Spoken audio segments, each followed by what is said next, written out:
అయ్యా నేను వచ్చింది ఆటల కోసం కాదండి, డబ్బు కోసం కాదు, పొలాల కోసం కాదండి. రాజా నువ్వు తిరిగి క్షేమంగా వచ్చావని చూడడానికి వచ్చాను. నువ్వు క్షేమంగా ఇంటికి వచ్చావు, నాకు అదే చాలు. నీ రాకన్నా చూడడానికి నేను బతికున్నాను. నిన్ను చూసేసి నేను చచ్చిపోదాం అనుకుంటున్నాను. అదంతా ఆడిని ఉంచుకోమానండి. మొత్తం 50-50 కాదు, 100% వాడినే తీసుకోమానండి, నాకు అక్కర్లేదండి అన్నాడు. ఏంటండి ఇది మామూలు అండి? మనకి కొత్త నిబంధనలో అపోజిషన్ పౌలు గారు కనపడతారు. సమస్తాన్ని పెంటగా వదిలేసుకున్నాడే. సమస్తం ఉద్యోగమా పోతే పోనేయండి,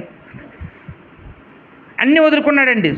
సౌలు గారికి ఎన్ని ఆధిక్యతలు ఉన్నాయో సౌలుగా ఉన్నప్పుడు, పౌలైన తర్వాత ఆ ఆధిక్యతలన్నిటినీ కూడా పెంటతో సమానంగా అన్నీ వదిలేసుకున్నాడండి.